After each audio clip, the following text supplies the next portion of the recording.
One.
ಅಲ್ಲಿ ಸಂಬಂಧಪಟ್ಟ ಒಂದು ಅಭ್ಯರ್ಥಿ ಮಾತಾಡ್ತಾ ಇರ್ಬೇಕಾದ್ರೆ ಮುಂದ್ಗಡೆ 4 ಜನ ಮಾತ್ರ ಕೂತಿರ್ತಾರೆ. ಅವಾಗ ಆ ವ್ಯಕ್ತಿ ಕೇಳ್ತಾರೆ ಎದುರುಗಡೆ, ಅಲ್ಲಪ್ಪ ಎಲ್ಲರೂ ಎದ್ದೋಗ್ಬಿಟ್ರಿ, ನೀವು ಮಾತ್ರ ಕೂತಿದ್ದೀರಲ್ಲ 4 ಜನ, ನನ್ನ ಭಾಷಣ ಕೇಳೋದಕ್ಕೆ ಇಷ್ಟೊಂದು ಆಸಕ್ತಿ ತೋರಿಸ್ತಾ ಇದೀರಿ, ನನಗೆ ನಿಜವಾಗ್ಲೂ ನಿಮ್ಮ ನೋಡ್ರೆ ಬಹಳ ಖುಷಿ ಆಗ್ತಾ ಇದೆ ಅಂತ ಹೇಳಿದಾಗ ಅದ್ರಲ್ಲಿ 4 ಜನ ಹೇಳ್ತಾರೆ, ಸ್ವಾಮಿ ನಾನು ಮೈಕ್ ಸೆಟ್ ಅವನು, ನಾನು ಪೆಂಡಲ್ ಅವನು, ನಾನು ಜಮಖಾನ ಅವನು, ನಿಮ್ ಮಾತು ಮುಗಿಸಿದ್ರೆ ನಾವು ಎದ್ದೋಗ್ಬಿಡ್ತೀವಿ ಅಂತ. ಹಂಗೆ ನಾನೀಗ ಅಂತ ಪರಿಸ್ಥಿತಿ, ಯಾಕಂದ್ರೆ ವೇದಿಕೆ ಮೇಲೆ ಎಲ್ಲಾ ಮುಖ್ಯ ಅತಿಥಿಗಳು ಹೇಳೋದಕ್ಕೆ ನಾನು ಬಯಸ್ತೀನಿ. ಮೊದಲನೇದಾಗಿ ರಾಷ್ಟ್ರೀಯ ಗ್ರಾಹಕರ ದಿನಾಚರಣೆ ಇದು ಬಹಳ ಪ್ರಮುಖವಾದ ಒಂದು ಅಂಶವಾಗಿರುತ್ತೆ. ಯಾಕಂದ್ರೆ ನಾವು ಪ್ರತಿದಿನ ಒಂದಲ್ಲ ಒಂದು ವಸ್ತುಗಳನ್ನ ಖರೀದಿ ಮಾಡ್ತಾವೆ, ಎಲ್ಲೆಲ್ಲಿ ಮೋಸ ಹೋಗ್ತೀವಿ ಏನು ಅಂತ ಹೇಳ್ಬಿಟ್ಟು ನಾವು ತಿಳ್ಕೊಬೇಕಾಗುತ್ತೆ. ಈ ಒಂದು ಕಾರ್ಯಕ್ರಮವನ್ನ ನಮ್ಮ ಆಹಾರ ಇಲಾಖೆಯವರು ಆಯೋಜನೆ ಮಾಡಿರ್ತಾರೆ, ಬಹಳ ಸೊಗಸಾಗಿ ಆಯೋಜನೆ ಮಾಡಿರ್ತಾರೆ. ಈ ಒಂದು ಕಾರ್ಯಕ್ರಮದಲ್ಲಿ ಮಾನ್ಯ ಜಿಲ್ಲಾಧಿಕಾರಿಗಳು ಮತ್ತು ನಮ್ಮ ಮಾನ್ಯ ಅಧ್ಯಕ್ಷರು, ಜಿಲ್ಲಾ ಗ್ರಾಹಕರ ವ್ಯಾಜ್ಯಗಳ ಪರಿಹಾರ ಆಯೋಗ ಮತ್ತು ನಮ್ಮ ಹಿರಿಯ ಸಿವಿಲ್ ನ್ಯಾಯಾಧೀಶರು, ಮತ್ತೆ ಅದೇ ರೀತಿ ಸ್ಟ್ಯಾಂಡ್ಸ್ ಅಂಡ್ ಮೆಜರ್ಮೆಂಟ್ ಆಗ್ಬೋದು ಅಥವಾ ಫುಡ್ ಸೇಫ್ಟಿ ಆಫೀಸರ್ ಆಗ್ಬೋದು, ಈ ತರ ಎಲ್ಲ ಜಿಲ್ಲಾ ಮಟ್ಟದ ಅಧಿಕಾರಿಗಳು ವೇದಿಕೆ ಮೇಲೆ ಅಲಂಕರಿಸಿರ್ತಾರೆ. ಮತ್ತೆ ವೇದಿಕೆ ಮುಂಭಾಗದಲ್ಲಿ ನಮ್ಮ ಎಲ್ಲ ನಾಗರಿಕ ಬಂಧುಗಳು ಮತ್ತು ಅಧಿಕಾರಿ ಮಿತ್ರರು, ಅದೇ ರೀತಿ ಪತ್ರಿಕಾ ಮಾಧ್ಯಮದವರು ಸಹ ನೆಲೆಸಿರ್ತೀರಿ. ಸೊ ಇಷ್ಟೊತ್ತು ಏನ್ ಹೇಳಿದ್ರು ಅದೇನನ್ನು ನಾನು ರಿಪೀಟ್ ಮಾಡಲ್ಲ, ಯಾಕಂದ್ರೆ ಒಂದ್ಸತಿ ಮಾತಾಡಿದಾದ್ಮೇಲೆ ಮತ್ತೆ ಅದನ್ನ ನಾವು ಹೇಳೋದು ಸೂಕ್ತ ಆಗಲ್ಲ. ಯಾಕಂದ್ರೆ ಈಗಾಗಲೇ ಬಹಳಷ್ಟು ಸಮಯ ಮೀರಿದೆ. ಪ್ರಕಾಶ್ ಅವ್ರ 2 ನಿಮಿಷ ಈಗಲೇ ಸಾಕಷ್ಟು ಸಮಯ ಮೀರಿದೆ. ನಮ್ಮ ದೈನಂದಿನ ಜೀವನದಲ್ಲಿ ಎಲ್ಲಿ ನಾವು ಎಚ್ಚರ ವಹಿಸಬೇಕು ಅನ್ನೋ ಒಂದು 2 ಮಾತನ್ನ ಮಾತ್ರ ತಮಗೆ ನಾನು ತಿಳಿಸ್ಕೊಡ್ತೀನಿ. Never judge A book by it's cover page ಅಂತ ಹೇಳ್ಬಿಟ್ಟು ಹೇಳ್ತಾರೆ. ಅಂದ್ರೆ ಯಾವುದೇ ಒಂದು ಪುಸ್ತಕದ ಮುಖಪುಟ ನೋಡ್ಬಿಟ್ಟು ಒಳಗಡೆ ಏನಿದೆ ಅಂತ ಹೇಳ್ಬಿಟ್ಟು ಜಡ್ಜ್ ಮಾಡಕ್ ಆಗಲ್ಲ ಅಂತ. ನಾವು ಏನೇ ಒಂದು ವಸ್ತು ತಗೊಳಕ್ ಹೋಗ್ಬೇಕಾದ್ರೆ ಫಸ್ಟ್ ನಮಗೆ ಗೊತ್ತಿರಬೇಕು ಇದ್ರ ಬಗ್ಗೆ ಏನಿದೆಪ್ಪ ಅಂತ ಹೇಳಿ, ನಾವು ಎಲ್ಲಿ ಮೋಸ ಹೋಗ್ತೀವಿ ಅಂತ ಗೊತ್ತಿದ್ರೆ ನಾವು ಅವಾಗ ಕ್ವಶನ್ ಮಾಡೋದಕ್ಕೆ ಸಾಧ್ಯ ಆಗುತ್ತೆ, ಅದನ್ನ ನಾವು ತಿಳ್ಕೊಬೇಕಾಗುತ್ತೆ. ಉದಾಹರಣೆಗೆ ನಾವು ಮಾರ್ಕೆಟ್ಗೆ ಒಂದು ತರಕಾರಿ ತಗೊಳಕ್ ಹೋದ್ರು ಕೂಡ ಬಹಳ ಜಾಗ್ರತೆಯಾಗಿ ನಾವು ತಗೋಬೇಕಾಗುತ್ತೆ, ಏನ್ ತಗೋಬೇಕಾದ್ರೂ ಕೂಡ. ಅದೇ ರೀತಿ ಒಂದು ಚಿನ್ನದ ಅಂಗಡಿಗೆ ಹೋದ್ರು ಕೂಡ ಅಷ್ಟೇ, ಯಾವ ತರ ತಗೋಬೇಕು, ಏನಿದೆ ಇವತ್ತಿನ ರೇಟ್. ಇವಾಗ ಏನಾಗಿದೆ ಅಂದ್ರೆ ಎಲ್ಲ ಆನ್ಲೈನ್ ಆಗ್ಬಿಟ್ಟಿದೆ. ಯಾವ ತರ ಸಿಸ್ಟಮ್ ಆಗ್ಬಿಟ್ಟಿದೆ ಅಂದ್ರೆ ಮನೆಯಲ್ಲಿ ತಿಂಡಿ ಮಾಡೋದು ಕೂಡ ಬಿಟ್ಬಿಟ್ಟು ಸ್ವಿಗ್ಗಿ ಮತ್ತೆ ಝೊಮ್ಯಾಟೊ ಇಂದ ಮನೆಗೆ ತರಿಸ್ಕೊಳ್ಳೋ ಅಂತ ಒಂದು ಕಾಲ ಆಗ್ಬಿಟ್ಟಿದೆ. ಅದು ಒಳ್ಳೇದ ಕೆಟ್ಟದ ಅಂತ ನಾವೇ ಯೋಚನೆ ಮಾಡ್ಬೇಕಾಗುತ್ತೆ. ಅದೇ ರೀತಿ ಈಗ ನಾವು ಆನ್ಲೈನ್ ಪರ್ಚೇಸಿಂಗ್ ಅಂತ ಹೇಳ್ತೀವಲ್ಲ, ಆನ್ಲೈನ್ ಅಲ್ಲಿ ಏನಾಗುತ್ತೆ ಅಂದ್ರೆ ಪ್ರತಿಯೊಂದು ವಸ್ತುಗಳು ಯಾವ್ದೋ ಒಂದು 5 ರೂಪಾಯಿ 10 ರೂಪಾಯಿ ಡಿಸ್ಕೌಂಟ್ ಹೋಗ್ಬಿಟ್ಟು ನಾವು ತರಿಸ್ಕೊಳ್ತಾ ಇದೀವಿ. ದಯವಿಟ್ಟು ಅದನ್ನ ಸ್ವಲ್ಪ ಕಡಿಮೆ ಮಾಡಿ. ನಮ್ಮ ಊರಲ್ಲಿ ಇರ್ತಕ್ಕಂಥ ವ್ಯಾಪಾರಸ್ಥರಿಗೆ ಒಂದ್ ಸ್ವಲ್ಪ ನಾವು ವ್ಯಾಪಾರವನ್ನು ಕೊಟ್ಟಾಗಿದೆ ಅಂತಂದ್ರೆ ಆ ವಸ್ತು ಏನಾದ್ರು ಹಾಳಾದಾಗ ವಾರಂಟಿ ಅಥವಾ ಗ್ಯಾರಂಟಿ ಸಿಗುತ್ತೆ. ಆನ್ಲೈನ್ ಪರ್ಚೇಸಿಂಗ್ ಅಲ್ಲಿ ನಮ್ಗೆ ಏನು ಅದು ಸಿಗೋದಿಲ್ಲ. ಆಮೇಲೆ ಆನ್ಲೈನ್ ಪರ್ಚೇಸಿಂಗ್ ನಾವೇನ್ ಹೇಳ್ತೀವಿ ಎಲ್ಲ ಮಲ್ಟಿ ಮೀನಿಯಲ್ ಇರ್ತವೆ. ಯಾಕಂದ್ರೆ MNC ಕಂಪನಿಗಳಿಂದ ಅದು ಇದಾಗ್ತಿರೋದ್ರಿಂದ ನಮ್ಮ ದುಡ್ಡು ಬೇರೆ ದೇಶಕ್ಕೆ ಹೋಗುತ್ತೆ. ಈಗ ಒಂದು ರನ್ನಿಂಗ್ ಒಂದು ಇಶ್ಯೂ ಇದೆ, ತಾವೆಲ್ಲ ನೋಡಿರ್ತೀರಿ ನ್ಯೂಸ್ ಅಲ್ಲಿ. ಈಗ ಮಾಲ್ಡೀವ್ಸ್ ಒಂದು ನಡೀತಾ ಇದೆ, ಗೊತ್ತಿದೆಲ್ಲ ತಮ್ಗೆಲ್ರಿಗೂ. ಮಾಲ್ಡೀವ್ಸ್ ಏನಾಗ್ತಾ ಇದೆ ಅಂದ್ರೆ ನಮ್ಮ ದೇಶದ ಒಂದು ಉತ್ತಮವಾದ ಒಂದು ಒಳ್ಳೊಳ್ಳೆ ಸಾಹುಕಾರರು ಮತ್ತೆ ದೊಡ್ಡ ದೊಡ್ಡ ಜನಪ್ರತಿನಿಧಿಗಳೆಲ್ಲ ಹೋಗಿ ಅದು ತುಂಬಾ ಪ್ರವಾಸಿ ತಾಣಕ್ಕೆ ಹೆಸರುವಾಸಿ, ತಮ್ಗೆಲ್ಲ ಗೊತ್ತಿರುತ್ತೆ.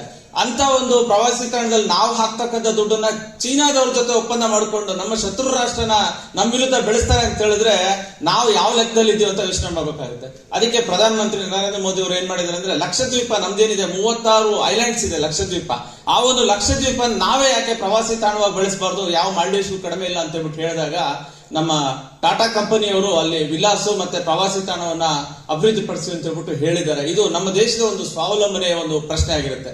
ಅದೇ ರೀತಿ ನಾವು ಕೊಂಡ್ಕೊಳ್ತೀವಲ್ಲ, ಏನೇ ಒಂದು ವಸ್ತುಗಳನ್ನ ಕೊಂಡ್ಕೋಬೇಕಾದ್ರೆ ಒಂದು ಉದಾಹರಣೆ ಹೇಳ್ತೀನಿ. ತಾವೆಲ್ಲ ಬೆಂಗಳೂರಿಗೆ ಹೋಗಿರ್ತೀರಿ, ಬಿಗ್ ಬಜಾರ್ ಅಥವಾ ಡಿಮಾರ್ಟ್ ಈ ತರದೆಲ್ಲ ಕೊಂಡ್ಕೊಂಡ್ ಬಂದಿರ್ತೀರಲ್ಲ, ಸ್ವಲ್ಪ ದಯವಿಟ್ಟು ರೆಸ್ಪಾನ್ಸ್ ಮಾಡಿ. ಕೊಂಡ್ಕೊಂಡ್ ಬಂದಿರ್ತೀರಲ್ಲ, ನಿಮಗೆ ಆ ಮಾಲಲ್ಲಿ ಎಲ್ಲಾದ್ರೂ ಒಂದು ಕಿಟಕಿ ಏನಾದ್ರು ಕಾಣುತ್ತಾ? ಎಲ್ಲೂ ಕಾಣಲ್ಲ. ವಾಲ್ ಕ್ಲಾಕ್ ಏನಾದ್ರು ಕಾಣುತ್ತಾ? ಗಡಿಯಾರ ಕಾಣಲ್ಲ.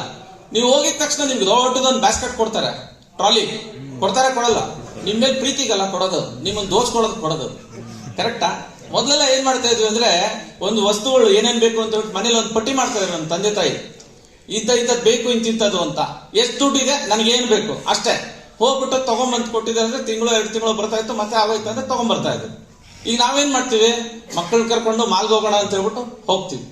ಅಲ್ಲಿ ಎಂಟ್ರಿ ಆಗಿದ ತಕ್ಷಣ ನಮ್ಗೆ ಏನಾಗುತ್ತೆ ಅಂದ್ರೆ ಎಲ್ಲೂ ಒಂದು ಕಿಟಕಿ ಕೊಡಲ್ಲ. ಯಾಕಂದ್ರೆ ಅವನಿಗೆ ಹೊರಗಡೆ ಎಷ್ಟು ಟೈಮ್ ಆಗ್ತಾ ಇದೆ ಅಂತ ನಿಮ್ಗೆ ಗೊತ್ತಾಗಬಾರ್ದು. ಅರ್ಥ ಆಗ್ತಾ ಇದೆಯಾ? ಜೊತೆಗೆ ಟೈಮ್ ಎಷ್ಟು ಹೋಗ್ತಾ ಇದೆ ಅಂತ ವಾಲ್ ಕ್ಲಾಕ್ ಅಲ್ಲಿ ಗೊತ್ತಾಗೋದಿಲ್ಲ, ವಾಲ್ ಕ್ಲಾಕೇ ಇರಲ್ಲ. ಆಮೇಲೆ ನೀವು ಹೋಗಿದ ತಕ್ಷಣ ನಿಮ್ ಎಂಟ್ರೆನ್ಸ್ ಅಲ್ಲಿ ಏನ್ ಇಟ್ಟಿರ್ತಾರೆ ಅಂದ್ರೆ ಮಕ್ಕಳಿಗೆ ಬೇಕಾದ ವಸ್ತುಗಳನ್ನ ಇಟ್ಟಿರ್ತಾರೆ, ಚಾಕ್ಲೇಟ್ಸು, ಬಿಸ್ಕೆಟ್ಸು, ಈ ಕೆಲ್ಸಕ್ಕೆ ಬರೋದೆಲ್ಲ ಇಟ್ಟಿರ್ತಾರೆ. ಹೌದಾ ಅಲ್ವಾ? ಅದೆಲ್ಲ ಆಗಿ ದಾಟಿದ್ದಾದ್ಮೇಲೆ ನೆಕ್ಸ್ಟ್ ಒಂದು ಕೌಂಟರ್ ಹೋಗಿದಿಲ್ಲ ಅಂದ್ರೆ ಸರ್ಫು, ಸೋಪು, ಪೌಡ್ರು ಈ ತರ. ಆಮೇಲೆ ನಿಮ್ಗೆ ಅಕ್ಕಿ ಗೋಧಿ ಬೆಳೆ ಹೋಗೋಷ್ಟೊಳಗೆ ನಿಮ್ಗೆ ಇಲ್ಲಿಂದ ಎಲ್ಲ ಏನೇನ್ ಬೇಕೋ ಎಲ್ಲ ಮಾಡ್ಕೊಂಡ್ಬಿಟ್ಟಿರ್ತಾರೆ. ಆಯ್ತಾ?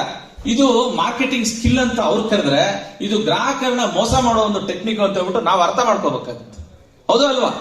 ಅಲ್ಲಿ ಏನಾಗುತ್ತೆ ಅಂದ್ರೆ, ನಾವು ಸರ ತಗೊಂಡು ಮನೆಗೆ ಏನ್ ಬೇಕೋ ಆ ವಸ್ತುಗಳನ್ನ ತರೋಣ ಅಂತ ಅಲ್ಲಿ ಹೋಗಿರ್ತೀವಿ. ಅವನೇನ್ ಮಾಡ್ತಾ ಅಂದ್ರೆ ಆಫರ್, ಎಲ್ಲ ಆಫರ್, ಬೈ 2 get 1 ಫ್ರೀ. ನಮ್ಗೆ ಬೇಕಾಗಿತ್ತು ಒಂದೇ, ನಾವು ಅದೇನ್ ಮಾಡ್ತೀವಿ ಅಂದ್ರೆ ಒಂದನ್ನು ತಗೊಳಕ್ ಆಗಲ್ಲ, 2 ತಗೊಂಡ್ರೆ 3ನೇ ಫ್ರೀ ಅಂತ ಹೇಳಿ. ಉದಾಹರಣೆಗೆ ಬಿಸ್ಕೆಟ್ ಪ್ಯಾಕೆಟ್ ಆಗ್ಬೋದು, ಸರ್ಫ್ ಆಗ್ಬೋದು, ಪ್ರತಿಯೊಂದು ಏನ್ ಮಾಡ್ತೀವಿ ಅಂದ್ರೆ ಚೆನ್ನಾಗಿ ತಗೊಂಡ್ಬಂದ್ಬಿಡ್ತೀವಿ. ಅದನ್ನ ಮನೆಗೆ ತಗೊಂಡ್ಬಂದು ಲೆಕ್ಕ ಹಾಕಿದಾಗ ಎಷ್ಟಾಗಿತ್ತು ಅಂದ್ರೆ, ನಾವು ಒಂದು 5,000 ರೂಪಾಯಿ ಕೊಂಡ್ಕೋಬೇಕು ಅಂದ್ರೆ 20,000 ರೂಪಾಯಿ ಕೊಂಡ್ಕೊಂಡ್ಬಂದಿರ್ತೀವಿ. ಅದು ಏನ್ ಕೊಂಡ್ಕೊಂಡ್ಬರ್ತೀವಿ? ಎಲ್ಲ ಕೆಲ್ಸಕ್ಕೆ ಬರೋದು ವಸ್ತುಗಳು. ಇದು ಈಗ ಗ್ಲೋಬಲ್ ಮಾರ್ಕೆಟಿಂಗ್ ನಡೀತಾ ಇರ್ತಕ್ಕಂತ ಒಂದು ಮೋಸ, ಉದಾರೀಕರಣ ಅಂತ ಆಗ್ಲೇ ಸಾಹೇಬ್ರು ಹೇಳಿದ್ರಲ್ಲ. ಉದಾರೀಕರಣ ಅಂದ್ರೆ ನಮ್ಮ ದೇಶವನ್ನ ಬೇರೆ ದೇಶಗಳಿಗೆ ಮಾರುಕಟ್ಟೆಯನ್ನ ಓಪನ್ ಮಾಡೋದು. ಯಾರೇ ಬಂದು ವ್ಯಾಪಾರ ಮಾಡ್ಕೊಂಡು ಹೋಗ್ಬೋದು, ಯಾರು ಬೇಕಾದ್ರೂ ನಮ್ಮ ಸಂಪನ್ಮೂಲವನ್ನ ತಗೊಂಡು ಹೋಗ್ಬೋದು. ಅದರಿಂದ ನಾವು ಈ ತರ ದೊಡ್ಡ ಈಗ ಉದಾಹರಣೆ ಡಿಮಾರ್ಟ್ ಚೆನ್ನಾಗಿ ನಡೀತಾ ಇದೆ. ಡಿಮಾರ್ಟ್ ಅಂದ್ರೆ ಡಮನಿ ಮಾರ್ಟ್ ಅಂತ ಹೇಳ್ಬಿಟ್ಟು, ಅದ್ರ ಸ್ಟ್ರಾಟಜಿ ಏನಂದ್ರೆ, ತುಂಬಾ ಹತ್ತಿರದಲ್ಲಿ ಯಾವ್ದು ಎಕ್ಸ್ಪೈರಿ ಆಗುತ್ತೋ ಅಂತ ವಸ್ತುಗಳನ್ನ ಆಫರ್ ಅಂತ ಇಟ್ಬಿಡೋದು. 100 ರೂಪಾಯಿ ಒಂದು ವಸ್ತು ಅಂತ ಹೇಳ್ಬಿಟ್ಟು ಹಾಕಿದಾಗ ಯಾರು ಕೂಡ ತಗೊಳಕ್ ಹೋಗಲ್ಲ. ಅದೇ ಅದನ್ನ 150 ರೂಪಾಯಿ ಇದ್ದಿದ್ದು 90 ರೂಪಾಯಿ ಇಳಿಸಿದೀವಿ ಅಂತ ಹೇಳ್ಬಿಟ್ಟು ಹಾಕ್ಬಿಟ್ರೆ ಎಲ್ಲ ಮುಗಿಬಿಡ್ತು. ಹೌದಾ ಅಲ್ವಾ? ಅದ್ರ ಜೊತೆಗೆ ನೀವು ನೋಡ್ಬೋದು, ಅಮೆಝಾನ್ ಆಗ್ಬೋದು, Flipkart, mega billion day, big ಅಂತ ಹೇಳ್ಬಿಟ್ಟು ಎಲ್ಲ ಬರ್ತಾ ಇದೆ, ಬಿಗ್ ಬಿಲಿಯನ್ ಡೇ ಅಂತ. ಅವನೇನು ಹುಚ್ಚಿಡಿದಿದ್ಯಾ ಕಡಿಮೆ ಕೊಡಕ್ಕೆ? ಯೋಚನೆ ಮಾಡಿ ಅಲ್ವಾ? ಯಾರಾದ್ರೂ ಲಾಸ್ ಮಾಡ್ಕೊಂಡು ಮಾಡ್ತಾರ? ಅವೆಲ್ಲ ಕಸ್ಟಮರ್ಸ್ ನ ಅಟ್ರಾಕ್ಟ್ ಮಾಡಿ ಒಂದು ದುಡ್ಡು ಮಾಡೋ ಒಂದು ವಿಧಾನ. ನಾವೇನ್ ಮಾಡ್ತೀವಿ ಅಂದ್ರೆ, ಬಿಗ್ ಬಿಲಿಯನ್ಸ್ ಡೇ ಇದ್ರೆ ಸುಮ್ನೆ ಮೊಬೈಲ್ ಕೈಯಲ್ಲಂತೂ ಸುಮ್ನೆ ಇರಲ್ಲ ಅಲ್ವಾ?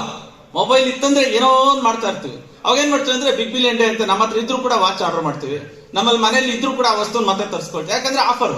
ಬಟ್ ನಮ್ಗೆ ಬೇಕಾ ಬೇಡವಾ ಅಂತ ಮೊದಲು ನಾವು ತಿಳ್ಕೋಬೇಕು. ಯಾಕಂದ್ರೆ ನಾವು 1,000 ರೂಪಾಯಿ ಸಂಪಾದನೆ ಮಾಡ್ತಾ ಇದೀವಿ ಅಂದಾಗ ನಮ್ ಸಂಪಾದನೆ ಜಾಸ್ತಿ ಆಗ್ಬೇಕು ಅಂತ ಯೋಚನೆ ಮಾಡ್ತೀವಿ ಹೊರತು, ನಮ್ಮ ಉಳಿತಾಯ ಜಾಸ್ತಿ ಆಗ್ಬೇಕು ಅಂತ ಯಾವ ತರ ಯೋಚನೆ ಮಾಡ್ತೀವ? 100 ರೂಪಾಯಿ ಪಕ್ಕಕ್ಕೆ ತೆಗೆದಿಟ್ರೆ ನಮ್ಮ ಉಳಿತಾಯ ಜಾಸ್ತಿ ಆಗುತ್ತೆ, ಸಂಪಾದನೆ ಜಾಸ್ತಿ ಆದಂಗಲ್ಲ. ಆಮೇಲೆ ಇನ್ನೊಂದು ಬಹಳ ಮುಖ್ಯವಾದ ವಿಚಾರ ಹೇಳ್ತೀನಿ ನಿಮ್ಗೆ. ನಿಮ್ಮ ಮೊಬೈಲ್ ಅಲ್ಲಿ ಒಂದು ಸೀಕ್ರೆಟ್ ಮೈಕ್ ಇರುತ್ತೆ. ನೀವು ಏನೇ ಮಾತಾಡಿದ್ರು ಕೂಡ ನಿಮ್ ಮೊಬೈಲ್ ಕೇಳ್ತಾ ಇದೆ. ಯಾರಾದ್ರೂ ನಂಬ್ತೀರಾ? ನೀವೇನ್ ಮಾತಾಡಿದ್ರೆ ನಿಮ್ ಮೊಬೈಲ್ ಕೇಳ್ತಾ ಇದೆ. ಗೊತ್ತಿಲ್ಲ? ನಿಮ್ಮ ಮೊಬೈಲ್ಗೆ ಹೋಗಿ ಸೆಟ್ಟಿಂಗ್ ಹೋಗ್ಬಿಟ್ಟು ಅದರಲ್ಲಿ ಅಪ್ಲಿಕೇಶನ್ಸ್ ಅಂತ ಇರುತ್ತೆ, ಅಪ್ಲಿಕೇಶನ್ಸ್ ಹತ್ರ ಹೋಗಿ ಮೈಕ್ರೋಫೋನ್ ಆನ್ ಅಲ್ಲಿ ಇದೆಯಾ ಆಫ್ ಅಲ್ಲಿ ಇದೆ ನೋಡಿ, ನೀವು ಅಲೋ ಅಂತ ಕೊಟ್ಟಿರ್ತೀವಿ. ಯಾವುದೇ ಒಂದು ನಾವೀಗ ಏನ್ ಮಾಡ್ತೀವಿ ಅಂದ್ರೆ, ಆಪ್ಸ್ ಬರ್ತಾ ಇದೆ, ಗೂಗಲ್ ಪ್ಲೇ ಸ್ಟೋರ್ ಹೋಗಿ ಎಲ್ಲ ಆಪ್ಗಳನ್ನ ಹಾಕೊಳ್ತಾ ಇರ್ತೀವಿ. ಆ ಆಪ್ ಅಲ್ಲಿ ಏನ್ ಮಾಡ್ತಾರೆ, ಬೈ ಡಿಫಾಲ್ಟ್ ಆಗಿ ಒಂದು ಇದು ಕೊಟ್ಟಿರ್ತಾರೆ, ಸೆಟ್ಟಿಂಗ್ ಕೊಟ್ಟಿರ್ತಾರೆ, ಏನಂದ್ರೆ ಮೈಕ್ ಆನ್ ಇರುತ್ತೆ.